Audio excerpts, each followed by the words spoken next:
Hi guys, Ollie from down at Rev Momentum today. Today, as promised last week, today we're going to look into Peppe the Passat in closer to the time we can start building the car now.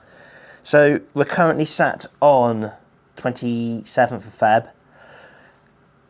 I am currently in Wales. I'm heading home next week for a birthday bash out because cannot wait, 21. Got to go and have a little birthday bash out at home.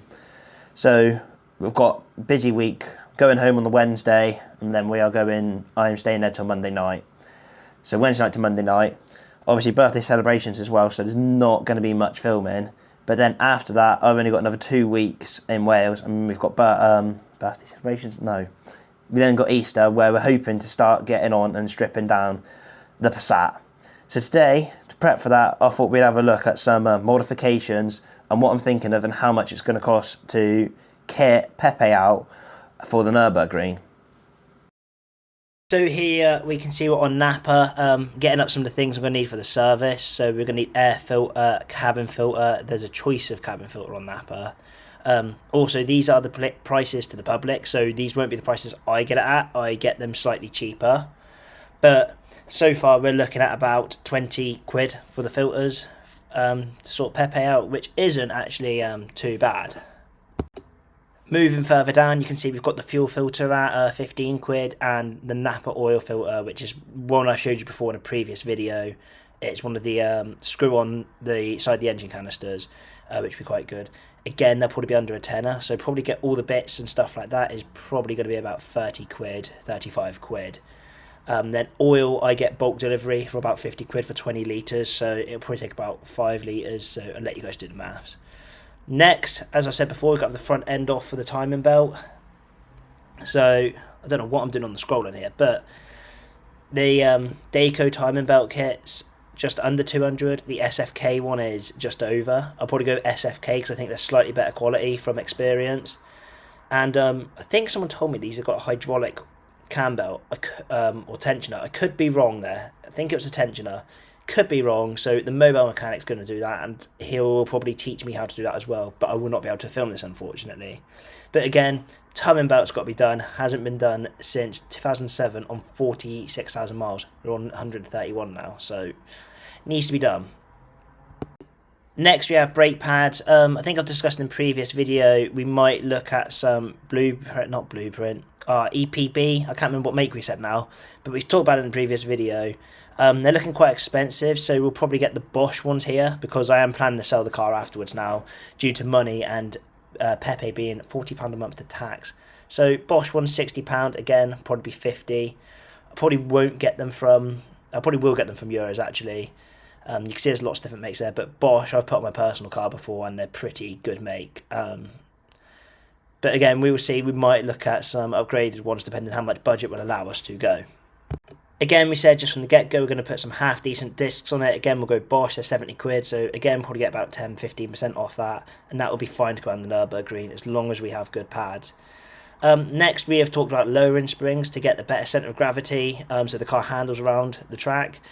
Realistically, we're probably looking at those top ones there, the red ones, the Prosport lowering springs at 40mm. 100 quid all round is not too bad.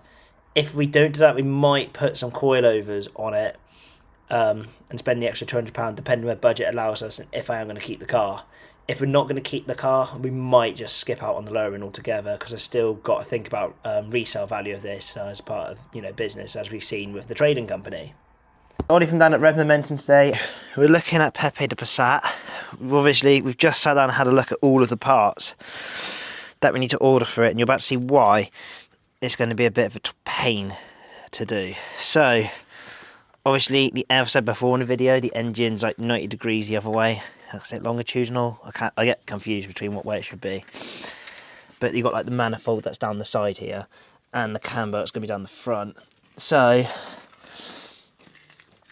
looking at Peppe, I don't know if it furs a material more in the lights. That's going to need a polish before I get it MOT'd, and this front end's got to come off.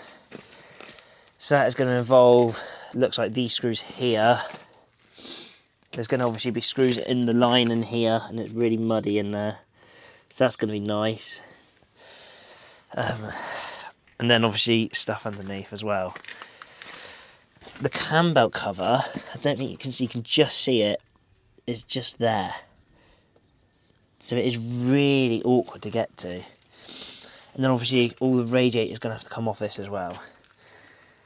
So engine wise, that's that. The sump, I don't think it's too bad to come off this. Because we've got the oil, is it the oil return pipe? I can't remember. You would have just seen it on the Excel sheets, we would have just discussed it. I've been away from the computer. But that's going to have to come off on the service. So when it gets drained, we'll just take the sump off completely. Get that oil return pipe redone. New one on it. Or cleaned up, seeing how bad it is. Because I don't want to spend more money on this car than I have to. Obviously, lowering it 30-40 mil. The back's quite high, so that will bring that down. So it probably will handle better. The front will probably be quite low as well, to be honest. And then we've got to start thinking about brakes. Looking at those discs, I mean, yeah, they don't need discs on the front. Discs and pads. They probably need pads on the rear, so discs and pads on the rear. So it is going to be a bit more expensive than I would have hoped. Battery's flat, so we're not going to be starting it up like I wanted to just try and do. It's an old car, the Passat. It's 52 plate 2002. I've said before, these look like they're broken. We put a new cabin filter in so it smells nicer with the service bits. It's just, they're really easy to do. They are literally just in under here. So we'll pull that one out.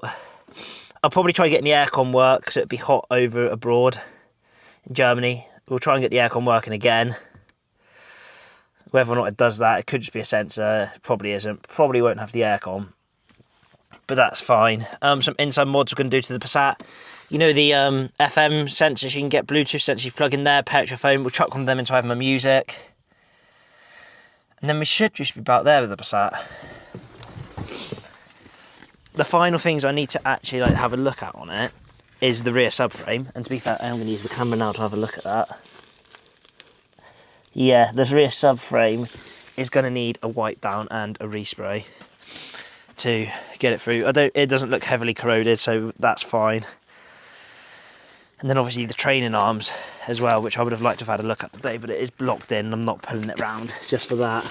But once the wheel's off, we'll see all the training arms. We can see like the top of it there. I will do all of that as well. Last impressions then, I know my Polos, it's 2010. Upgraded wheels, bigger wheels, so it's an SEL model. Same as the dark blue one, which is backed up by the leather steering wheel. So what we got here, white one, 93,233 miles. It's quite clean. Where's the keys? That's the next question. Keys, 2 keys. And it's a diesel, because I can see the glow plug light on. Nice, run sweet. It's got cruise control. Being an SEL, it's got cruise control. Wish I had that on Percy still. My guess is a 1.6. 1.6 diesel's my guess. Let's have a look under the bonnet. Yep, just like I thought, 1.6. I don't even need to remove that cover. I can hear it's a 4-cylinder, not a 3-cylinder. Sounds less tractory. Probably just had a Cambelt done so I could do the top up on coolant.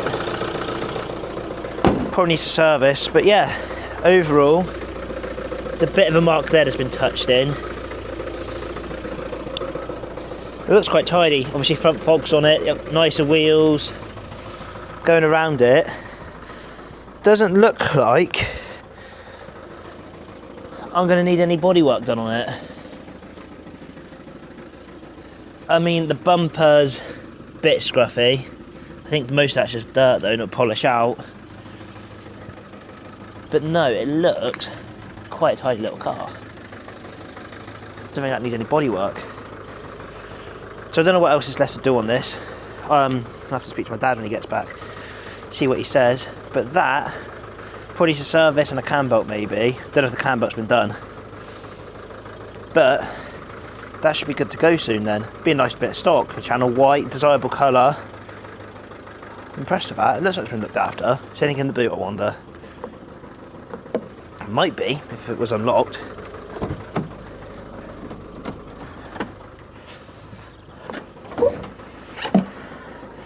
we got here? Got a spare wheel? Yeah, all spare wheel. Looks pretty tidy then. That's a good bit of stock, I like that.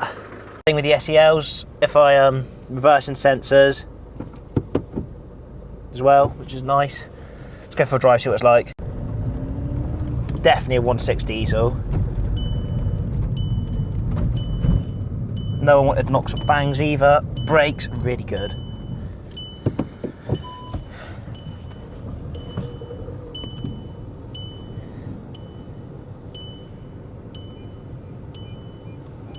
It's got hill assist as well. Yeah, it does, but I can't pull it. Stalled. Clutch is really good on it as well. No knocks or bangs. It's always nice as well. Do a quick MOT check, we'll see what the history's like on it. Park it back up. This is perfect what I just want to see. Put the reg in.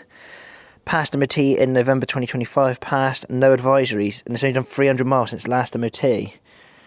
Originally failed in April 25. Offside rear brake, exhaust. And that's all been done.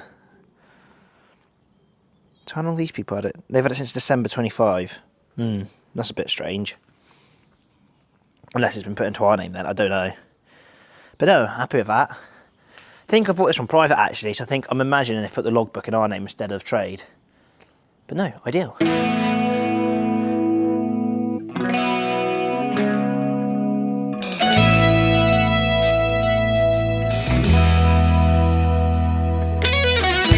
So guys, I hope you enjoyed that little breakdown of the footage of the Peppe and the mods that we're planning to do to him.